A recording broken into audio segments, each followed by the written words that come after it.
臣在。3个月后，你若死在朝堂上，朕不会救你。臣明白。但你若能活下来，朕便给你一个前无古人的位置。我娘说，她这辈子做过最正确的决定，就是在我出生那天把产婆的嘴堵上。夫人是个姑娘，把门关上。夫人，这是……记住，是个歌儿。万一老爷怪罪下来，你怕老爷怪罪，就不怕得罪我林氏一族？恭喜大夫人是个歌儿！恭喜大夫人！恭喜沈家！歌是个歌儿！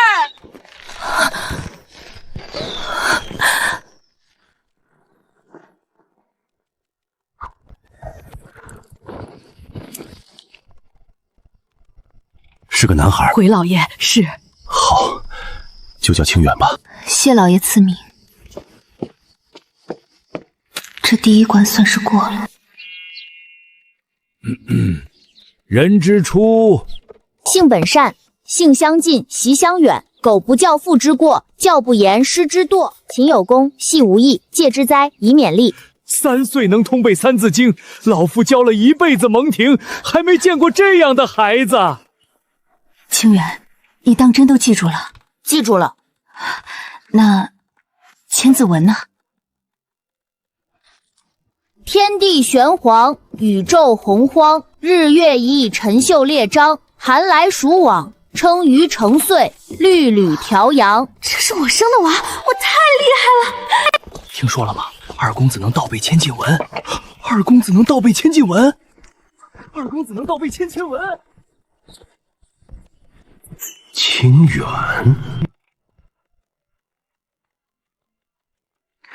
老爷，听说你小小年纪就能倒背千字文？父亲，我考考你。父亲请出题。寒来暑往，秋收冬藏，闰余成岁，律吕调阳，这几句是何意？逐年累积的余日设至闰月，凑成完整年份，以12律校准节气，调和阴阳。不愧是我沈家的种，给后院拨20两银子，算是给清远的奖赏。夫人的陪嫁庄子1年进账3000两，这区区20两。清远，你比他儿子聪明100倍。恭喜恭喜！沈府公子沈清远县试头名，钦点按手。6岁按手，本朝开国以来也没听过这么小的按手啊！清远，当真考中了。沈大人，不只是考中，是头名按手。好，不愧是我沈家的种。你看看那个沈清远，再看看你。沈大人，令郎年仅6岁便得按手，前途无量啊！犬子年幼，还要大人多多提点。清远啊，为娘只是想让你保住个嫡子的名头，没让你成为受人关注的天才啊。不过是个按手罢了，谁知道是不是买通了考官？林氏娘家那些关系，什么事儿做不出来？你看看你，今年7岁了，连3字经都背不全。沈清远，你别得意的太早。清远，你老实告诉娘，这个按手你是怎么得来的？考的啊。娘是问，你怎么这么厉害？要看一遍才能记住，不厉害啊。过目不忘。完了，藏不住了。娘怕什么？清远，娘跟你说个秘密，你其实不是男孩。我知道啊。你什么时候知道的？3岁就知道了。娘，我又不傻。我苦命的闺女啊！娘别哭，按手只是开始，我还要考府试。你还要考？要考。考，不但要考，还要考第1，让他们所有人都知道，我林若曦的孩子比那个狐妹子生的强10000倍。娘，你放心。老太爷，大喜！二公子府试又是第1。7岁，府试按手，千真万确。老太爷，知府大人亲自阅的卷子，说咱们家二公子的文章文笔工整，见解独到，远超同龄学子。好，好啊！哈哈哈哈哈哈！去后院。老太爷要亲自去看二公子。废话，这样的小麒麟儿，不亲眼看看怎么行？夫人，老太爷往后院来了，说要亲自看二公子。老太爷亲自来，已经过垂花门了。站直了，别驼背，说话粗声点儿。不对，你平时就挺粗的。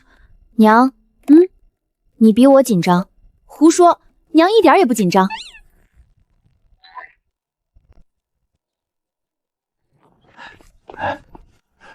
这孩子像我年轻时候，那可不，虎父无犬孙嘛。清远，孙儿见过祖父。明日起搬到前院书房读书，我亲自给你请先生。孙儿谢祖父。夫人，前院书房藏书3万卷，平人搬去前院是争宠，我女儿搬去前院，她是冲着书去的。只是搬到前院，意味着离柳姨娘和沈清明更近了。哼，你就是沈清远？你知道这间书房以前是谁用的吗？不知道。是我用的。祖父把我的书房给了你，你觉得合适吗？你3字经背全了吗？你背不全就别占着书房，浪费。沈清远，你别得意。二公子，刚才那位是青云少爷，往后在前院，怕是少不了碰上。二公子，老奴说的是青云少爷。我听见了，但书更重要。周先生可是京城来的大儒，往后青云就劳先生费心了。令郎天资聪慧，假以时日，定能金榜题名。听见没有？先生说你能金榜题名，青云一定用功。去备席，今晚请沈家上下都来。也该让某些人知道，暗手不是一辈子的护身符。清远啊，你周先生可是京城翰林院出来的，学问大得很，要不要也跟着学学？不用了，姨娘。怎么，嫌先生教的不好？你别看你现在是暗手，那是县里府里的考试，等到了院试，可就不是小孩子过家家了。姨娘说的对，所以我已经在准备院试了。青云哥哥要不要一起？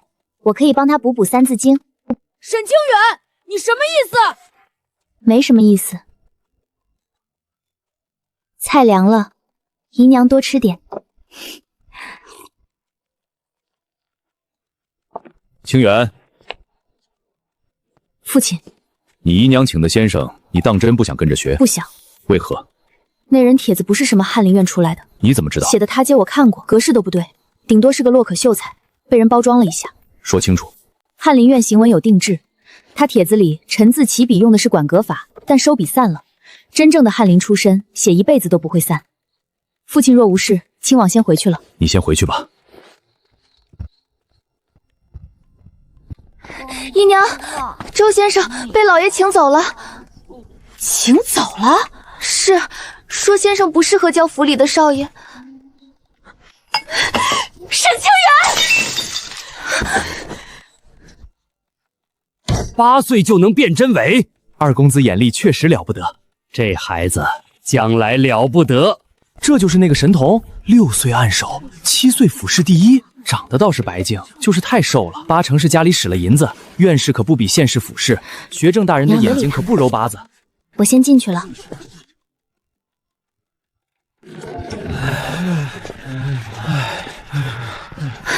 怎么样？还行。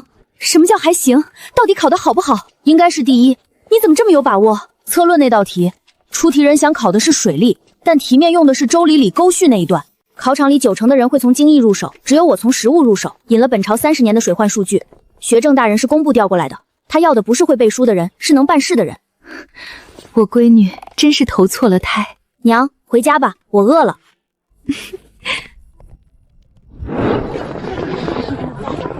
第1名，临安府沈家沈清远。又是第一，9岁的陆生，这可是本朝最年幼的秀才啊！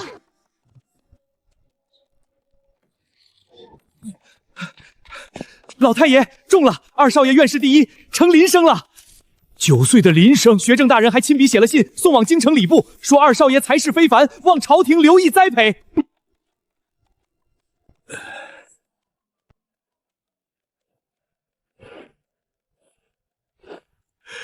沈家列祖列宗保佑，出了个麒麟儿啊！夫人辛苦了。妾身分内之事。清远这孩子随你。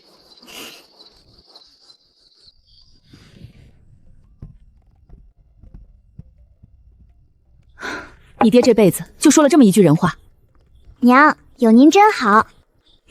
喂，沈清远9岁就是鲁生，你呢？连一篇文章都背不顺。人之初，性本善。不要你背策论，青云重新背。继续。青云哥哥，沈清远，你是不是很得意？没有，你就是得意，你处处压我一头，你故意的。青云哥哥，我考试跟你有什么关系？怎么没关系？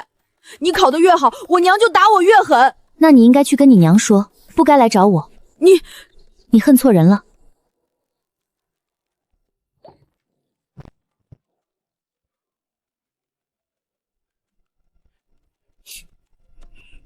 清源已经10岁了，也该去真正的书院历练历练。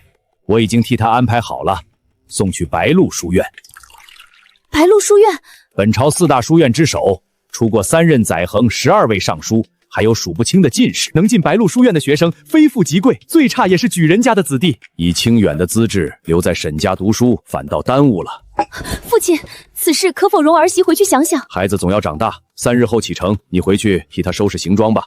是。不行，书院要住宿，还要跟别人同吃同住，万一被发现怎么办？娘，不行不行，太冒险了。娘，你现在才10岁，还能勉强遮掩，可再过2、3年……娘，白鹿书院的山长是谁？你知道吗？谁？顾衍之，前任礼部侍郎。对，他治术之后，回白鹿书院做了山长，他手里有直接举荐学生参加秋闱的名额。娘，我要是能拿到那个名额，13岁就能参加乡试，乡考过了就是举人，举人可以直接参加会试。我要是15岁之前考上进士，便有了真正的立足之地。到那时，谁还敢轻易查我是男是女？这些你都想好了？从6岁考中按手那天就想好了。去，但你要答应娘一件事。什么事？平安。功名重要，但你比功名重要。一旦有危险，立刻回来，哪怕什么都不要了，也要回来。好，答应我，我答应你。到了书院，少与人争执，晚上睡觉记得关好门。娘，你已经说了3遍了。娘怕你忘了。娘，我走了。去吧。请。夫人，我的清远一定要平安回来。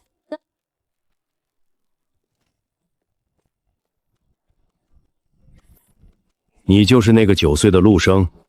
学生沈清远。看着不像。哪里不像？太瘦了，风一吹就倒。书院每日卯时起床，酉时熄灯，中间要上4个时辰的课，还要练习射箭和骑马。你吃得消？跟上。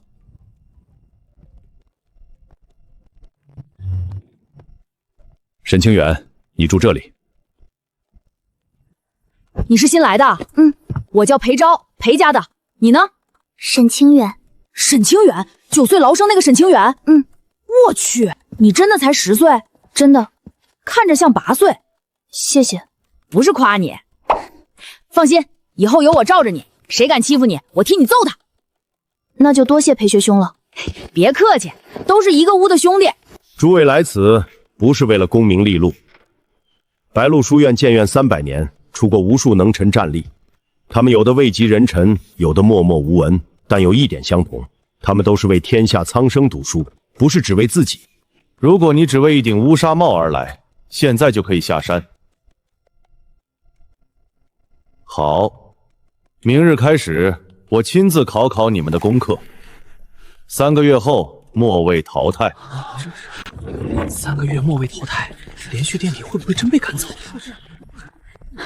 听说顾山长考功课特别狠，连续3次末位，直接开除。你怕不怕？不怕。为啥？因为我不会是末位。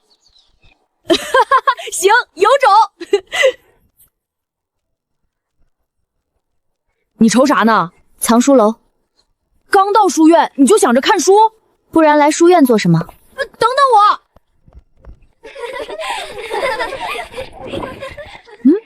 清远，麻溜点儿。我今日身体不舒服，不洗了。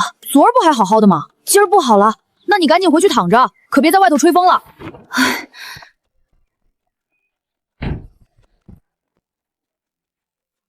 沈清远，你到底咋回事啊？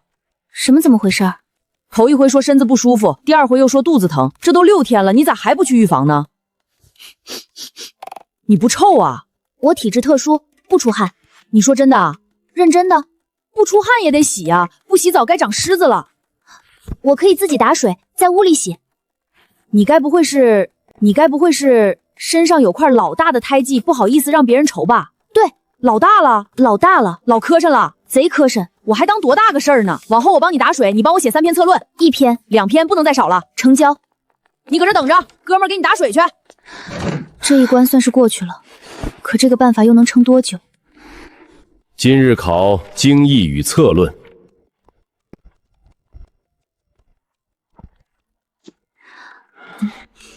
论本朝盐铁之利弊。哎呀妈呀，这题可咋写呀？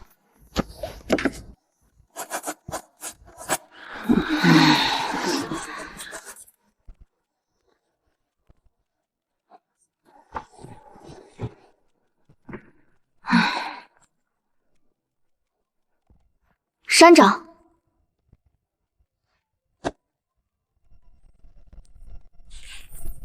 这些盐价、盐税和私盐的数据，你从哪里看来的？书院藏书楼东侧第3排第7格有一套本朝盐政志，共12卷。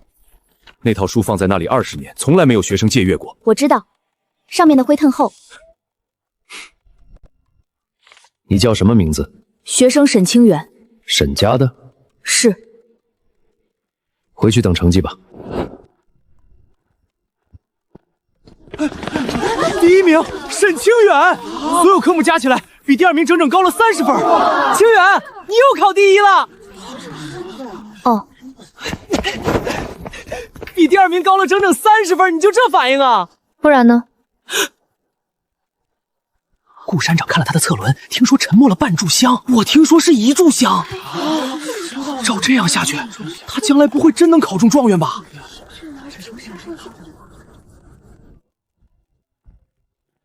沈清远，赵学兄，你知道我在白鹿书院待了3年，每次考撩都是第1吗？知道。你来了3个月，就把我的位置抢了。不是抢的，是考的。好，是考的。你策论里写的那些数据，当真全是从那套本朝盐政志里看来的？对啊，那套书最后3卷记录的是旧数据，和现在的情况对不上。你文中引用的最新数据从何而来？赵学兄好眼力，最后几个数据是我根据前面10年的增长趋势推算出来的。推算？误差不会超过5%。你今年多大？10岁。10岁就会推算这些数据？不难，找到规律就行。沈清宇，我不服你。但我承认你确实比我强。下次考见，我会赢回来。等你。赵文尊居然能主动认别人比他强，我头一回见着。他确实很厉害，他爹可是咱省首富，赵家给书院捐了老些银子，你就不怕他找你麻烦？有钱又不能帮他考试。你这人嘴可真损呐！家书啊，咋了？你脸色咋不太好呢？我忙说柳姨娘给青云哥哥请了位新先生，这次是真的进士，还在翰林院待过2年。那你哥这回可算摊着个真先生了。他最近开了窍，进步很快。信上还说啥了？我妈说我爹说，如果青云哥哥也能进白鹿书院，就让我照顾他。那不挺好吗？亲哥俩还能有个照应。他要是真进了书院，日夜住在一起，我的秘密还能瞒多久？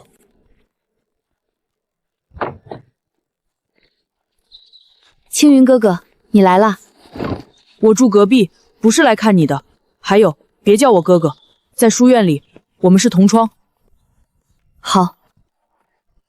你也是沈家的？沈清远是我弟弟。沈清远那篇策论，听说连顾山长都夸了。沈清远是我弟弟。沈清远是我弟弟。哥，谁是你哥？你不就是靠你娘给你请了好先生吗？底子都是别人帮你打的，有什么了不起的？令弟不需要好先生，他自己就是先生。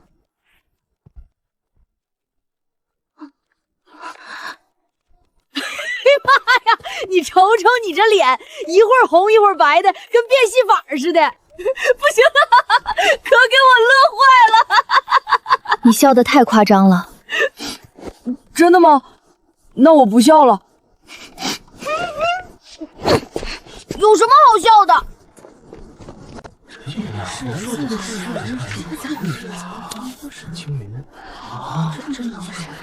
全院40人，头一回就考23，不算孬了。第一次月考23名已经不错了。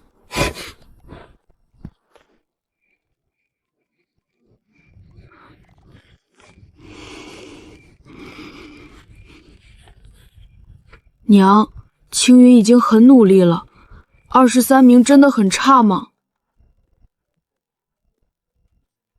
沈清远，有事？你帮我补课。好啊，真的。你是我哥哥，帮你是应该的。谢了。经义不能只背原文，要先明白这句话为什么会出现在这里。先看这一篇，再把你的文章重写一遍。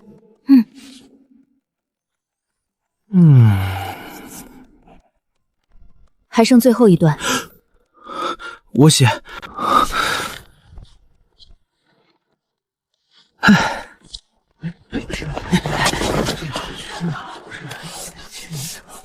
行啊，从23钻到11，你这进步老大了。恭喜。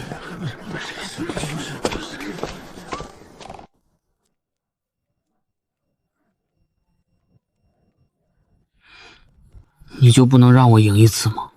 为什么要让你？因为我娘会打我。你从23名考到第11名，已经很厉害了。可我不是第一，你不懂，在我娘眼里，不是第一就是没用。下次考切，你继续努力。努力有什么用？你永远都是第一。不一定，也许下次的题目刚好是你擅长的。你在安慰我？我在说实话。沈清远，你真的是我弟弟吗？什么意思？没什么，就是觉得你跟沈家的人都不像。你最近这嗓子咋回事啊？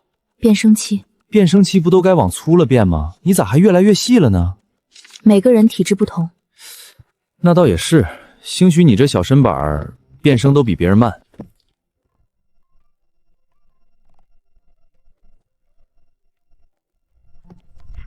他开始怀疑我了。今日辩论，正方认为女子可以参加科举，反方认为不可。沈清远，正方主辩。学生领命。这么老些人，山长咋偏把你整正方去了呢？他是故意的。诸位同窗，有人常说女子无才便是德，但这句话的原意是女子即便有才华，也生以德行为先。什么时候她却变成了女子不该有才华？本朝太祖皇帝的生母一介村妇，在兵荒马乱中独自抚养太祖长大，教他读兵书。如果女子不可读书，太祖何以成才？大梁何以立国？沈同光所说的太祖之母，只是极少数的特例，不可一概而论。女子主内，男子主外，自古以来皆是如此，此乃天经地义。自古如此，就一定是对的吗？天经地义这4个字，历来都是懒得讲理之人的挡箭牌。诗经300篇，其中有多少出自女子之手？国风15卷，民间女子的歌谣占了近半。若女子不可参与文事，难道诗经也要减掉一半？本朝律法从未明文规定女子不可参加科举，如今只是没有先例，不代表不能有先例。如果今日这里坐着一名女子，她的文章比在座诸位都好，她的见识也比在座诸位都强，诸位是服还是不服？今日辩论，正方胜。你今日的辩词似乎说得太动感情了。题目而已。是吗？我怎么觉得你是在说自己？赵学兄想多了。哎呀妈呀，清远，你刚才说的老好了。不过你这套说法要是传出去，那帮老学魔不得追着你念叨啊？无所谓。对了，顾山长让你去他书房一趟。现在？就现在，赶紧去吧，别让山长等急眼了。山长，坐。今日那番话是你自己的想法，还是背了别人的文章？是学生自己的想法。一个垂仆之年的男孩为女子说话，说得如此动情，你不觉得奇怪吗？回山长，不奇怪。为何？因为我的母亲是琅琊林家的女儿，林家的女儿个个饱读诗书，不输男子。我自幼在母亲身边长大，耳濡目染，女子不该被埋没，很奇怪吗？你说的对，不奇怪。这是明年秋闱的推荐名额，白鹿书院只有3个名额，你要不要？要。你才12岁，明年秋闱的考生最小的也有17、18岁，你确定？学生确定。沈清远，你是我教过最聪明的学生，但聪明并不是最重要的。最重要的是什么？胆量。你胆子够大。明年秋闱，我刚好5硕之年，考中便是举人，举人可以参加会试。我离那条真正属于自己的路又近了一步。娘，你怎么瘦了这么多？家里出事了，当年给你接生的产婆死了，3个月前死的。官府查过，说是病故，可我派人去打听过，她去世之前见过柳姨娘身边的丫鬟。柳姨娘是不是从她口中问出了什么？我不知道，她最近太安静了，安静的不正常。以前你但凡有一点好消息，她都要闹上一场，可你拿到秋闱推荐名额，她竟一个字都没说。娘，你先回府。清远，回去之后把当年可能留下的东西全部处理掉，产房里用过的旧物，还有当年在门外伺候可能知道雷情的人，都要妥善安排。你从什么时候开始遇到这种事还能这么冷静了？从我知道自己必须好好活下去的那天开始。是娘让你受苦了。娘，我会平安回来。这就是白鹿书院那个神童，5硕之年就敢参加秋闱，也太狂了。听说还是顾山长亲自推荐的，顾山长面子再大，秋闱也不认面子。清远，你这心可真够大的。考试看文人，岁数都快文章不看年纪。对，个高也不能替他答卷。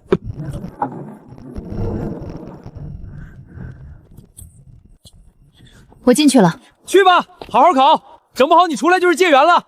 你比我有信心。那必须的。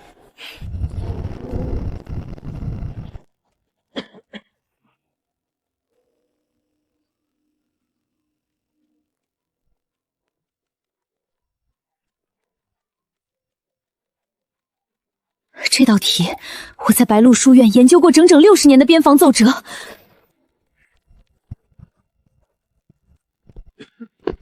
秋风起兮云飞扬，万里河山入梦长。不问男儿与巾帼，但凭才学定生王。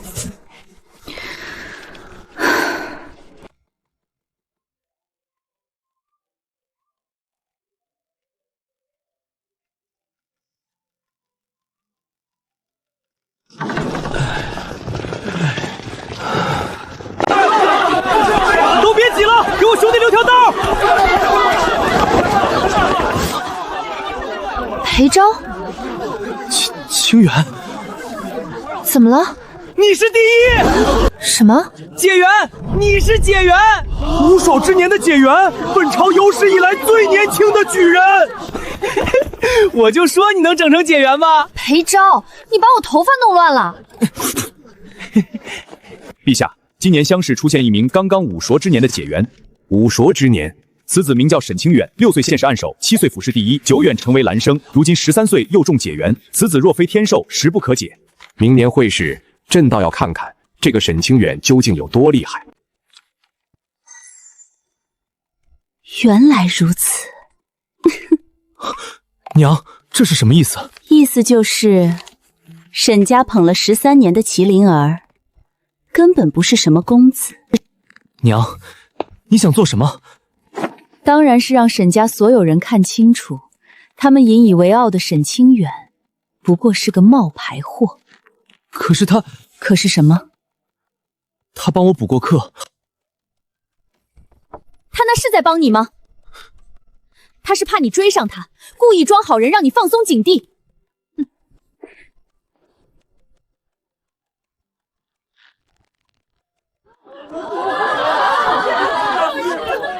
好，好，不枉老夫亲自推荐你。少亏书院，都让让，解元还得回学舍呢，别给人挤扁了。来，恭喜！谢谢。下一步准备参加会试。对，明年春天。对。沈清远，有件事我犹豫了很久，不知道该不该告诉你。什么事？前几日有个女人来书院打听你。什么样的女人？穿着体面，带着2个随从，没有留下姓名。她问的问题很奇怪。她问了什么？她问你平日去不去公共浴房。沈清远，你是不是有什么事情瞒着所有人？你不需要回答我，但那个女人离开时说了一句话。什么话？她说够了。柳姨娘果然已经动手了。柳姨娘来过书院了。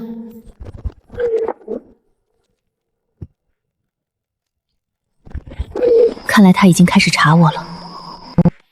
清远，柳姨娘已经见过你父亲了，她什么都没说，只是请你父亲去她院子里吃了顿饭。席间，她让青云当着你父亲的面背了一篇策论。青云，把先生教你的策论背给你父亲听听。不错，祝父若是策论，臣是须往行径坐场外行。不错，比从前进步了许多。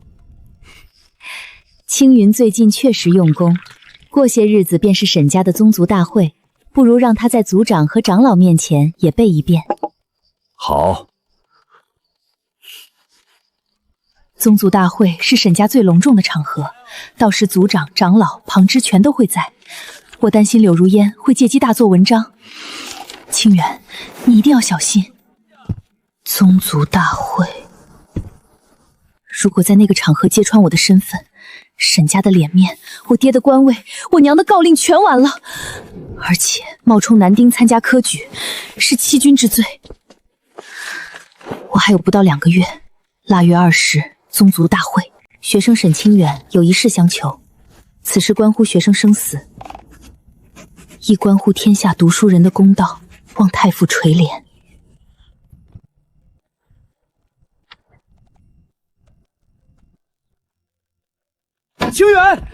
清远，出大事了！怎么了？书院门口有人找你。谁？一顶老气派的官轿，外头站着4个护卫，轿帘上还绣着太傅2字儿。你还愣着干啥？赶紧出去瞅瞅啊！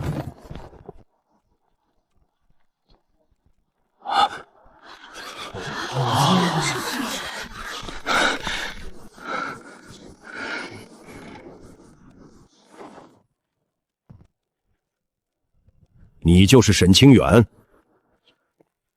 学生沈清远，拜见太傅。你信中说有一件事关生死，老夫活了72年，还没有哪个5韶之年的孩子敢用生死2字来请我。学生不敢妄言。那就说，都退下。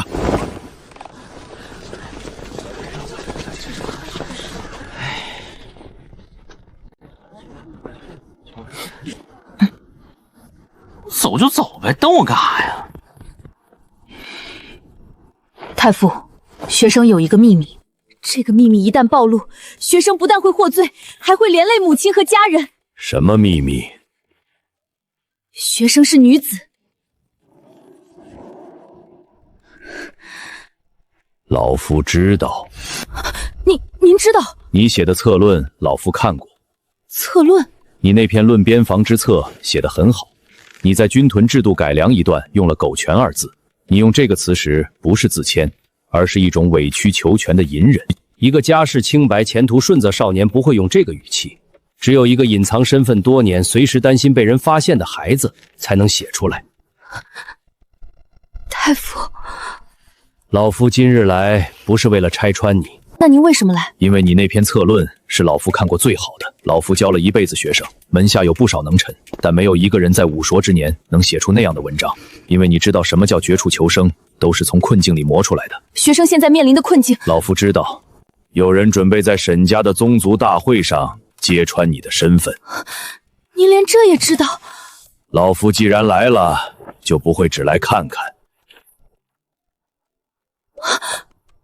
国子监，老夫以太傅的名义保举你进入国子监。入国子监后，你可直接准备明年春天的会试。需什么时候报到？今日是12月15、12月20之前。12月20，正是沈家召开宗族大会的日子。太傅，您为什么愿意帮我？因为老夫的母亲也曾是一个被埋没了一辈子的女子，她的文章写得比我父亲更好，但她一辈子只能在灶台前煮饭。老夫考中状元那日，她曾笑着对我说：“若我也能参加科举，状元早就是我的了。”这句话，老夫记了一辈子。太傅大恩，学生没齿难忘。起来，别跪，你以后要跪的场合还多着呢，省着点膝盖。收拾行装，尽快动身。学生明白。你今儿就要走啊？国祖监要求腊月20前报到，时间不多，明日一早便要启程。那你走了，我以后找谁帮我写策论啊？省着点用，够你看1年了。沈清远，你是我这辈子见过最厉害的人。你也不差，真的。只是懒了点。不是，你这话咋还带拐弯的呢？听说你明日启程，送你的。这些批注都是你写的？国子监高人如云，你虽有过目不忘的本事，多带些东西总没有坏处。赵文锦，你是个好人。我知道。沈清远，不管你是谁，你都是我见过最有见识的人。不管我是谁，这傲娇是不是已经猜到了什么？清远，国子监不比白鹿书院，那里汇聚了各地才俊，学生背后的关系也更复杂。到了京城，凡事谨慎。学生记住了。还有一件事，山长请说。明年春闱好好考，老夫在白鹿书院等你的好消息。学生一定尽力。撤。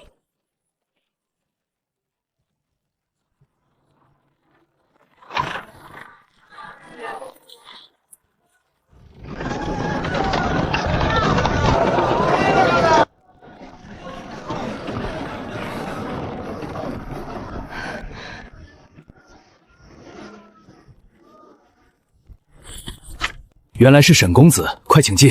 祭酒大人已经等候多时了。你就是周太傅亲自保举的沈清远？学生正是。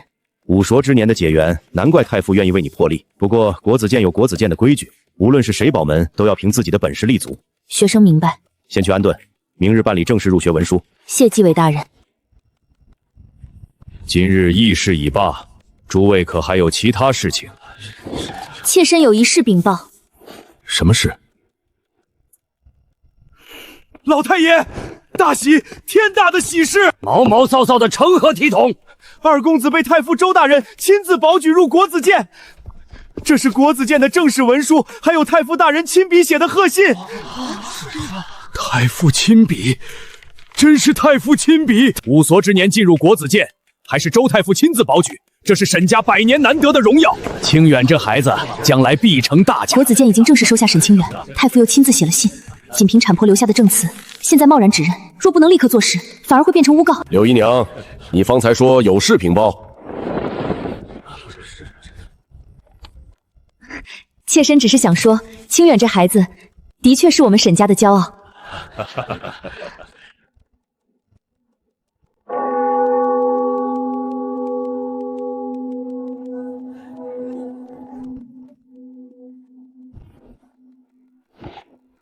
担任学社，至少不用再费尽心思躲避公共预防了。祭酒大人，今日国子监月考，新生按例可以不参加，不过太傅亲自保举的人总不能只有一个名头，考不考？考。好，收拾笔墨，去明伦堂。你就是新来的那个小子？我叫沈清远。我知道你的名字，我问的是你凭什么直接进入国子监？周太傅保举，能让太傅为你破例，我倒要看看你有多少真本事。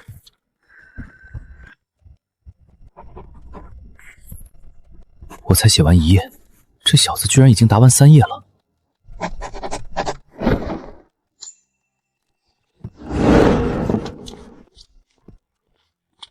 第1名沈清远，他才入学3天。沈清远，有事。我在国子监待了整整2年，月考始终是第2名。上个月那个人总算结业了，结果你来了。所以呢？所以我要看看你这个第1到底是不是凭真本事拿的。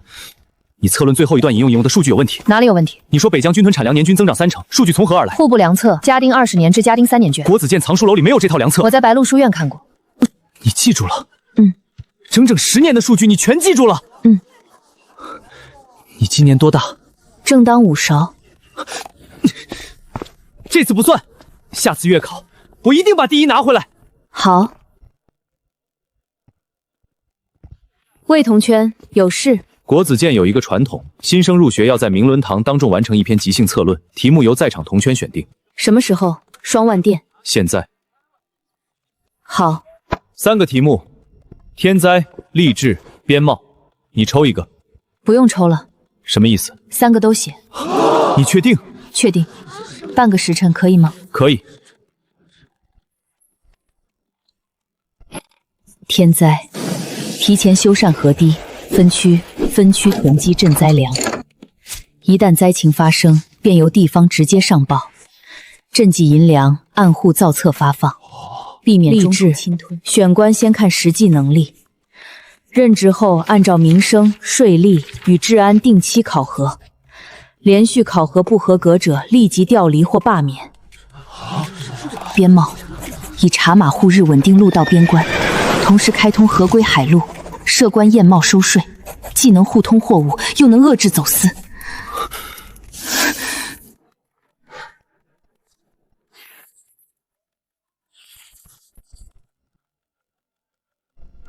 传下去，让大家都看看。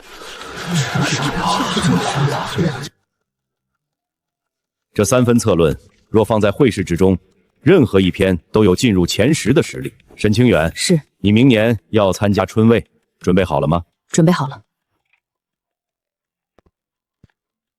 沈清远，你以后写的策论能不能借我看看？可以。我还是不服你。但我不讨厌你了。下一次月考，我还会跟你争第1。好，我等你。清远，柳姨娘没有在宗族大会上发难，但她并没有放弃。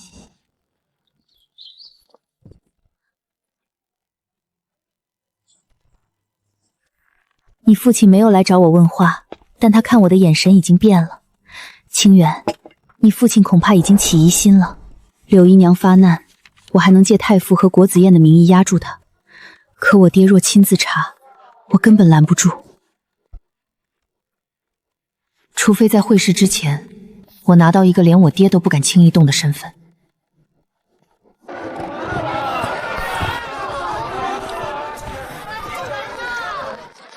青云哥哥，我娘让我来的。我知道。你知道？除了柳姨娘，还有谁会让你大老远跑来京城查我？她让我查你的底细。查到什么了？什么都没查到。国子监门口的守卫跟铁岩神似的，我连大门都没进去。然后呢？然后我就来找你了。你想问什么就问吧。沈清远，你到底是不是我弟弟？你觉得呢？我不知道，可我知道你在白鹿书院教过我读书，那2个月是我这辈子过得最安心的日子。不管你是谁，你都是唯一一个从来没嫌我笨的人。我本来就没觉得你笨。那你告诉我实话。什么实话？我娘说你不是男的。如果我真的不是呢？如果我不是男的，你会怎么做？你会去告发我吗？不会。你会帮柳姨娘对付我吗？也不会。为什么？因为你教过我读书，你帮我从23名考到第11名，你从来没有看不起我。沈家所有人都拿我和你比，你比我聪明，比我会考试，也比我有出息。可只有你从来没有拿这些东西踩过我。我不管你是男是女，你是我弟弟，你就是我弟弟。青云哥哥，帮我一个忙。什么忙？回去告诉柳姨娘，你什么都没查到。好。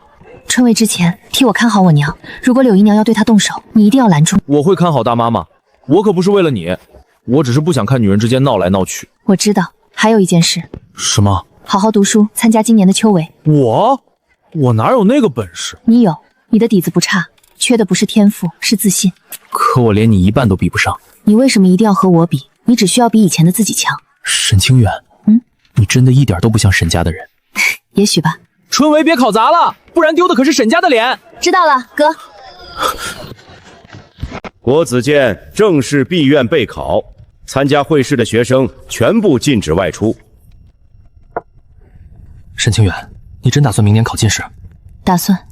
本朝最年轻的进士也到了5相之年。我知道。好。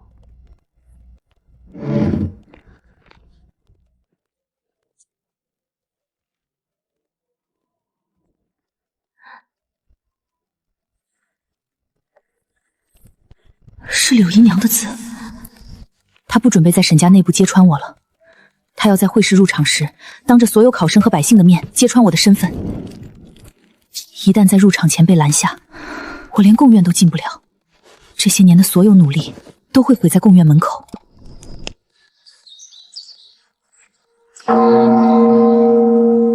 何大人，学生有一事相求。说。会试入场那日，学生能否走国子监的内部通道，直接进入贡场？为什么？有人可能会在贡院门口闹事。闹什么事？针对学生个人的事。跟你的身世有关。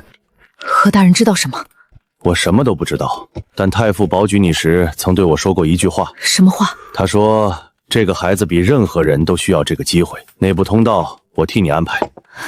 谢何大人。别谢我，谢太傅。从这里进去，直接便是贡院内场。多谢何大人。进了贡院，外面的事情便与你无关，你只管把自己的文章写好。学生明白。人呢？会不会已经进去了？贡院重地，不得喧哗闹事。对，全场排队。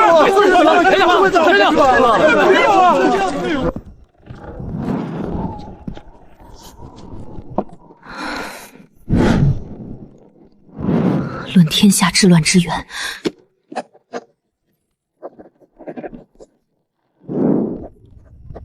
找乱之源，不在天命，不在地利，也不在兵甲粮草，唯在人。用对了人，荒漠亦可为豫州；用错了人，沃土亦将化作焦土。所谓对的人，不论出身贵贱，不论男女老幼，但凡有才有德，皆可为国所用。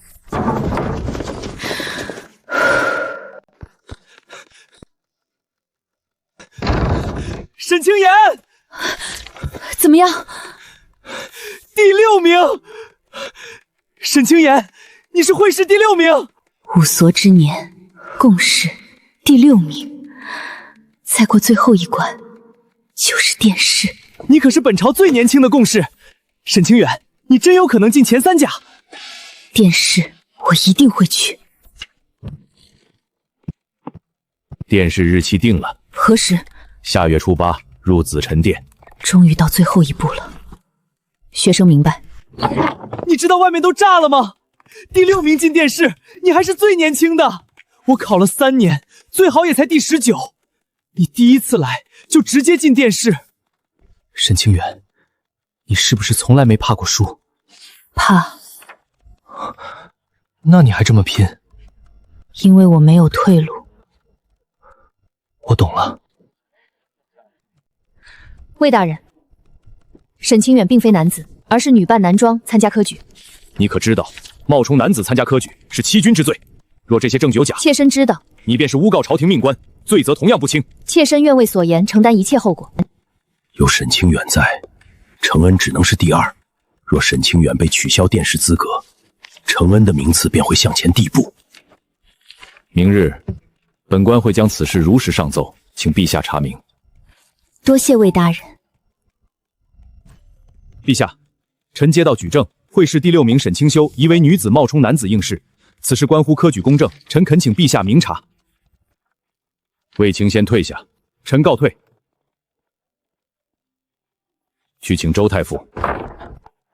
老臣参见陛下。卫侍郎说你亲自保举的沈清远是个女子，太傅怎么看？老臣保举的是才学，不是性别。朕问你，沈清远究竟是否一指女子？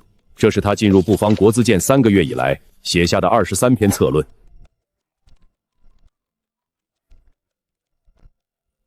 这些文章都是一个5硕之年的孩子写的。是，不像。用对了人，荒漠亦可为绿洲；用错了人，沃土亦将化作焦土。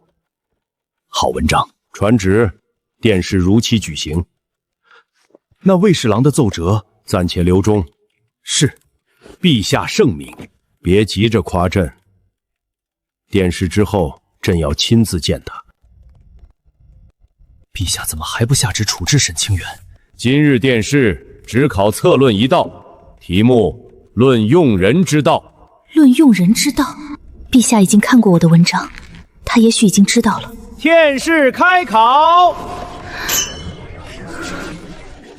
臣以为，用人之道，守在不拘一格。治国所需之才，有的出身名门，有的生于寒门，有的熟读经史，有的精通实务。若只以出身和门第取人，必有明珠蒙尘，良才被弃。才之所在，不问出身，不问门第，不问性别。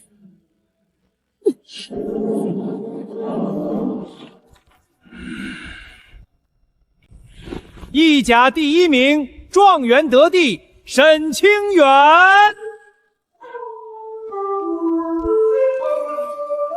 新科状元上前谢恩。臣沈清远，叩谢陛下隆恩。朕给你1个月，1个月之后来御书房见朕，到时朕要听你亲口说。臣遵旨。沈状元，不熟的状元，本朝第1人。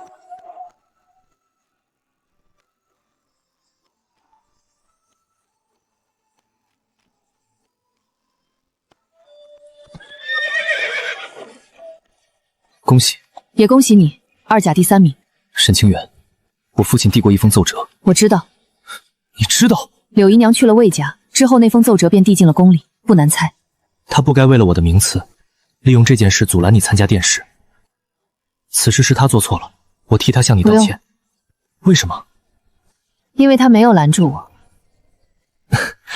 你这个人好像真的什么都不怕。我怕的事情很多，比如1个月后独自面圣。这顶帽子我戴了14年，今日该把真相说出来了。沈状元，陛下召您入宫。有劳公公带路。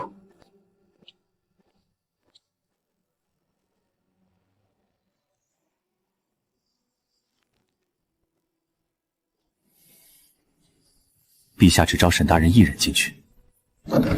进来。臣沈清宇参见陛下。朕为何召你来，你应该清楚。臣清楚。那就说吧。臣沈清宇，本名沈清河，女子。你可知道欺君是什么罪？臣知道。什么罪？死罪。你不怕？怕。但臣更怕一辈子不能读书，不能参加科举，也不能用自己的所学为天下做一点事情。朕的天下不缺做事的人。缺。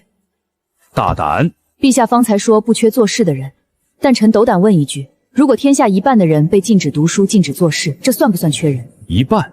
女子占天下之半。你那篇殿试策论，朕反复看了7遍。你写不问性别时，笔锋最重，墨都拧开了。朕当时就知道，你不是在论道理，你是在替自己说话。沈清河，臣在。朕可以杀你，一道指印，你和沈家所有人都难逃罪责。臣知道。但朕不想杀你。为什么？因为你的见识和谋略。杀了你，朕便少了一个能够为朝廷做事的人。可朕也不能当做什么都没有发生。你隐瞒身份，参加科举，欺骗了朝廷，也欺骗了天下人。臣有一个请求。说。臣有陛下给臣3年时间，3年之内，臣会用自己的能力证明女子为官与男子并无不同。若臣能够做到，恳请陛下允许女子读书参加科举。如果你证明不了呢？臣愿以性命承担所有后果。你拿命来赌？臣的命本就是赌来的，从出生那天起，臣走的每一步都没有退路。好，朕给你3年，证明给天下看。这3年之内，你的真实身份朕替你保密，你以男子身份进入翰林院任职。臣谢陛下隆恩。先别急着谢，3年之后，朕要看到成果。臣明白。3年，3年之后，要么让天下女子拥有精准进入考场的机会，要么承担所有后果。5勺的状元，我沈家祖上从未有过这样的荣耀。老太爷又有喜事，还有什么喜事？朝廷因2公子状元及第，按例加恩沈家。老爷已经由知府升任布政使，3品布政使，正是。好，我乖孙不但光耀门楣，还给父亲挣来了前程。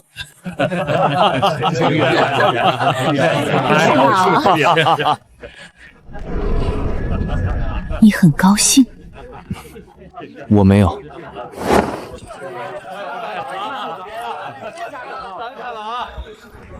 这是我弟弟。魏侍郎的奏折为何毫无回应？证据明明已经送进宫里，沈清远为什么还能当上状元？来人，把府上贵重的东西都给我拿来！你为什么不能像沈清远一样争气？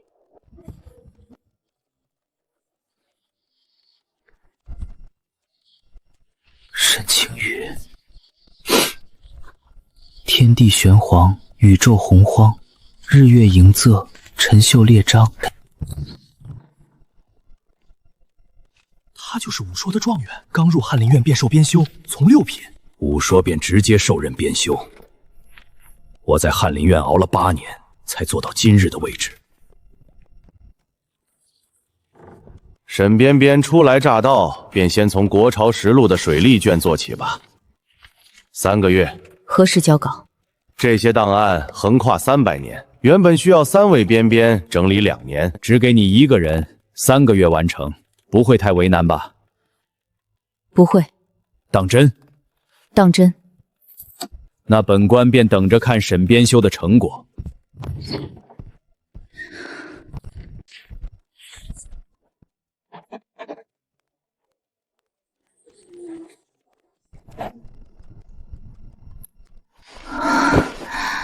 写完了。钱大人，水利卷初稿已经完成，请您过目。完成了。完成了。1个月。1个月。300年的档案。是。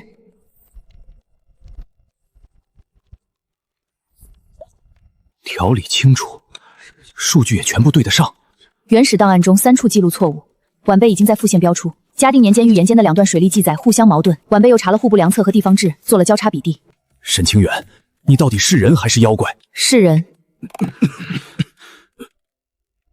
本官先送去给掌院瞥视。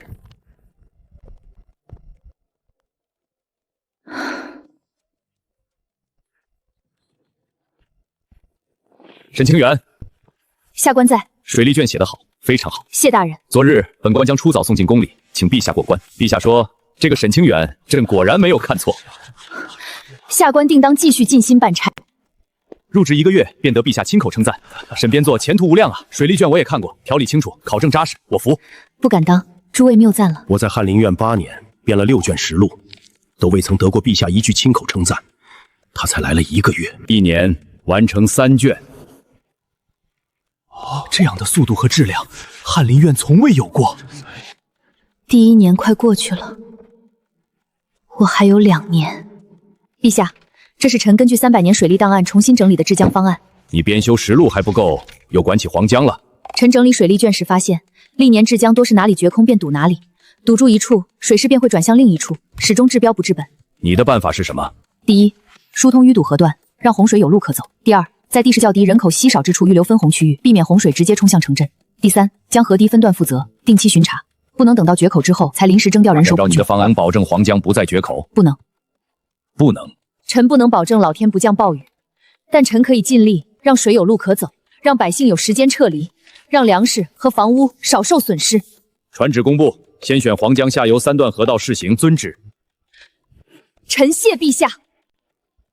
陛下，黄江下游急报说，今年沿江多地连降暴雨，水势比往年更急，但采用沈边昭所县治江方案的3段河道均未决口。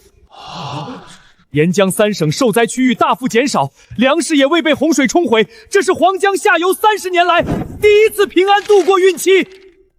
好，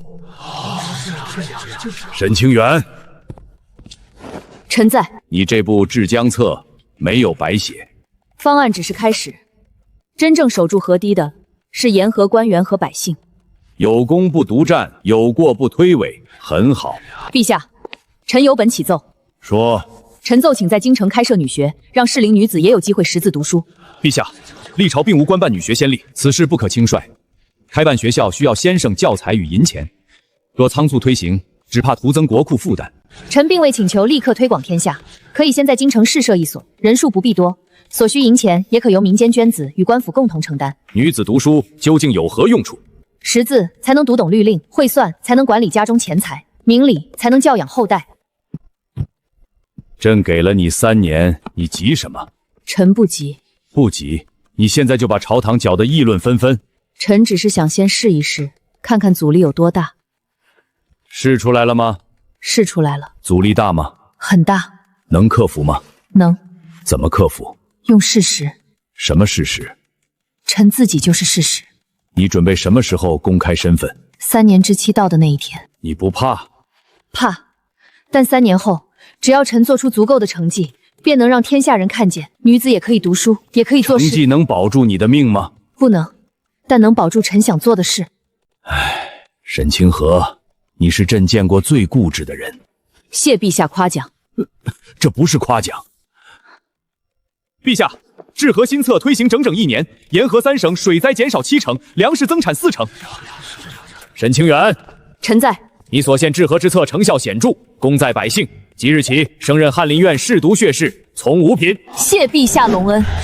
从6品请直接升到从5品，我在翰林院熬了9年，他2年便越过了我。钱大人，沈清远的治河策确有成效，此时弹劾他，会不会显得我们嫉贤妒能？我不是否认他的功劳，他年不及弱冠，骤然升任从5品，又屡次提出开设女学，这些事情难道不该有人提醒陛下慎重？若此次晋升只论功绩，倒也说得过去。可翰林院有翰林院的资历和规矩，诸位若是钱某的同道同仁，就签下名字。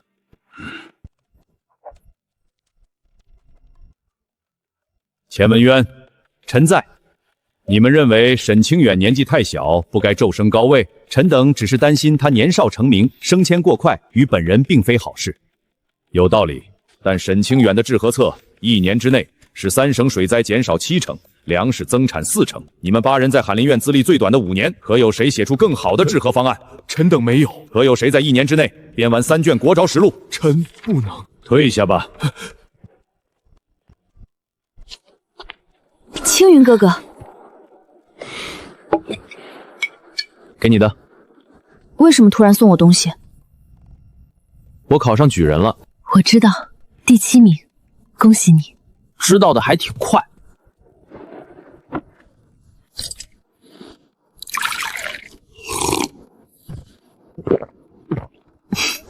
我娘一个字都没夸我，她说第7名算什么？你13岁就是解元，在她眼里，我永远不如你。你不需要跟我比。我知道，你以前说过了，但我今日来不只是为了告诉你中举的事。什么事？我娘没有放弃查你，她查到你在国子监时从来不去公共浴房。然后呢？她写了一封信，要寄给督察院左都御史。信已经寄出去了，被我截下来了。沈清远，这是最后一次了，他不会善罢甘休的。我截了这一封，还有下一封，你得尽快做完你想做的事。沈清远，不管最后会怎么样，你都是我见过最了不起的人。大大学之道，在明明德，在亲民，在止于义善。你来答。学生认为此句所论并非只在修身，使仙他盖是能填藏与仙住的地方，续算良价。47人通过同等难度测试，47人，这不是空谈，是47个活生生的证明。陛下，这是臣拟定的女子科举完整方案，请陛下过目。教材、考试、选拔入试，你连女子入试之后如何考核都写了。是。这些数据从哪里来的？臣用了2年时间，在京城及周边4个州府，以民间义学的名义试办了12所女学。12所？是。2年之后，共有47人通过了与男子科举同等难度的测试。47人？成才率接近1:5，与男子科举的平均录取比例相当。你不是来请求朕试一试？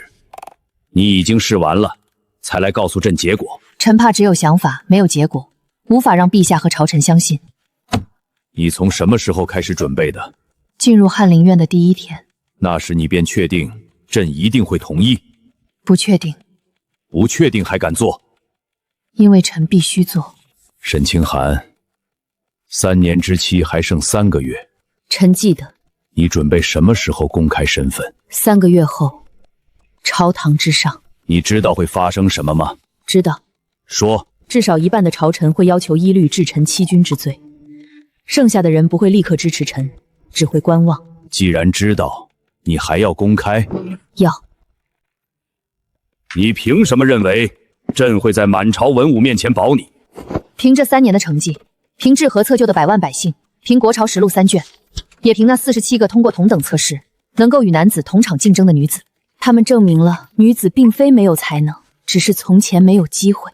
这些可以证明女子能够读书，却未必能救你的命。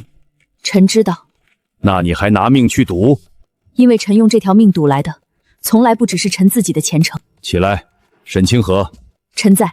3个月后，你若死在朝堂上，朕不会救你。臣明白。但你若能活下来，朕便给你一个前无古人的位置。臣不会让陛下失望。朕等着看。今日大朝会，朕有一件事要宣布。翰林院侍读学士沈清远，上前。臣在。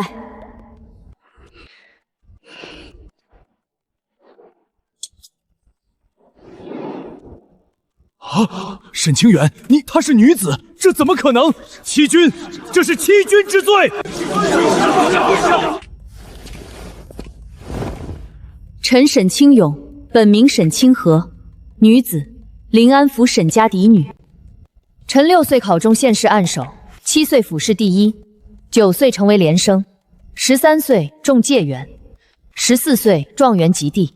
进入翰林院3年。臣编修国朝实录水利、盐政与军屯3卷，臣撰写治河策，使沿河3省水灾大幅减少，粮食增产。臣开设12所女学，320名学生中已有47人通过与男子科举同等难度的测试。以上所有成绩，皆是臣以女子之身所成。谁说女子不如男？陛下，此人女扮男装参加科举，欺君罔上，罪不容诛，一律当斩。请陛下严惩。陛下，臣不敢为他隐瞒身份之罪求情，但那套救下3省百姓的治河方案，确实是他一人所写，换做其他人未必写得出来。国朝实录盐政卷也是沈大人所编，无论数据考证还是改良建议，都胜过过去30年的所有版本。陛下早就知道，那封奏折留中不发，不是没有查清，是陛下从一开始就选择保下他。都说完了。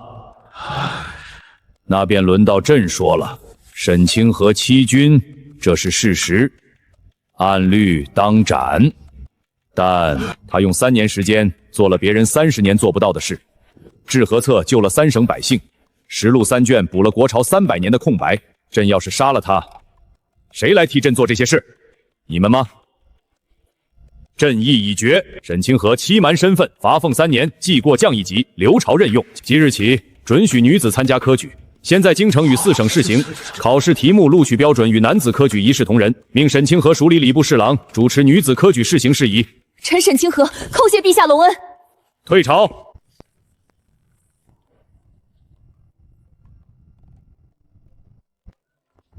老太爷，京城传来大消息，可是清远又升官了。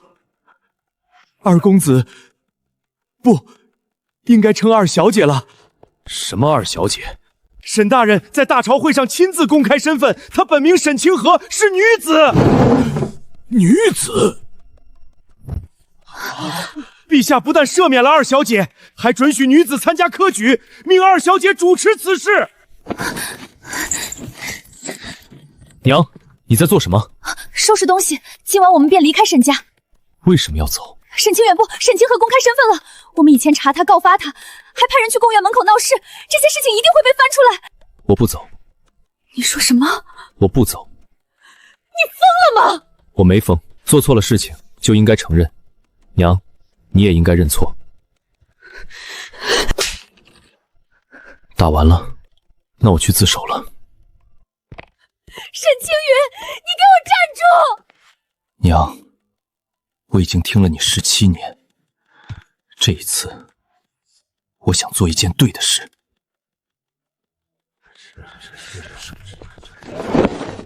青云，你这是做什么？祖父，孙儿有错。说，这些年来，我娘一直在暗中调查二妹的身份，包括买通产模、收集证据、贿赂官员，在工厂门口闹事。孙儿虽然没有参与这些事，但孙儿知情不报也是有罪。孙儿愿意承担应有的责罚。你母亲呢？她准备离开沈家，不肯来认错。去请她过来。是。柳氏，老太爷，你进沈家17年，我给了你姨娘的名分，给了你儿子嫡子的待遇，你是怎么报答沈家的？你陷害嫡女，买通产婆，贿赂官员，试图在贡场闹事，你知不知道？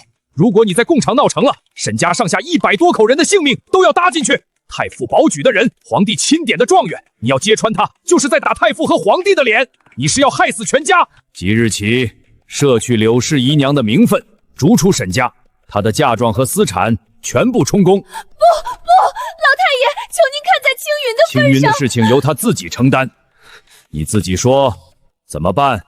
孙儿愿受任何惩罚，但孙儿有一个请求。说。孙儿请求前往边疆任职。边疆？孙儿已经考中举人，可以从最基层的小吏做起，不用母亲替我安排，也不靠沈家的名声。孙儿想凭自己的本事，真正做成一件事。好。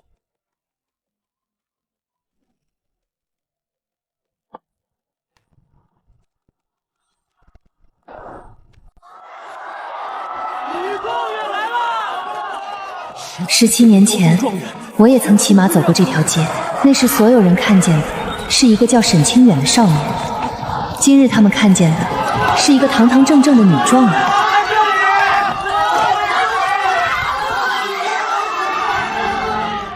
大喜的日子，你咋还哭上了呢？高兴，高兴你就笑呗。我就是一边哭一边高兴。你说这小姑娘17岁就当状元了，真够厉害的。是啊，比我当年还小。对了，有件事我憋老些年了，一直想问你。什么事儿？你搁白鹿书院那会儿，是不是已经是女的了？不然呢？那我咋一点都没抽出来呢？因为你笨。不是，这都多少年了，你咋还损我呢？学生见过尚书大人。去吧，让天下人看看你能走多远。赵文锦，沈尚书，如今该称赵掌院了。不过是比你当年多熬了说年岁，我早就猜到了。猜到什么？你是女的。什么时候？12岁那年，你辩论女子可否科举，说到动重出，你的眼神不是一个在替别人说话的人的眼神，你在替自己说话。既然猜到了，为什么不说？因为你的文章比我好，不管你是男是女，这一点都不会变。你们两个说什么呢？笑得这么开心。说你当年在国子卷月考永远只能排第2。这么多年了，你怎么还提这事？因为有趣。当了掌勇，嘴还是这么损。魏大人今日怎么有空来礼部？来看看新科女状元，也顺便看看你，沈清河。如果你是男人，我一辈子也赢不了你；可你是女人，我就更赢不了了。为什么？因为你比我们所有人都更拼命。你也不差。我父亲当年因那封奏折受到牵连，被降了3级。我用了10年，才靠自己走到他曾经的位置。所以这个位置，如今真正属于你。沈清河，太傅，学生在。老夫这辈子做过最正确的决定，就是去白鹿书院见你的那一天。若没有太傅，学生早已走不到今日。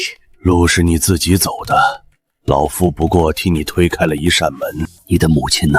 她可还好？很好，这些年她一直住在京城，与学生同住。好，替老夫告诉她。太傅，请说。他的女儿比他当年想象的走得远多了。又在看月亮。清河，娘，你还记不记得你6岁考中按手那天，娘说过什么？您说完了，藏不住了。是啊，藏不住了。结果到最后也不用藏了。当年娘咬牙给你换上男装，只想着保住沈家的嫡子名头，让你平安活下去。娘做梦都没想到，我的闺女能走到今日这一步。娘，谢谢您。谢娘什么？谢谢您当年没有放弃我。傻孩子，你是娘的命，娘怎么可能放弃你？曾经，天下女子连走进学堂都是奢望，如今，她们可以读书，可以科举，也可以凭自己的才学决定未来。这些灯火里，有些是女学生亲手点亮的。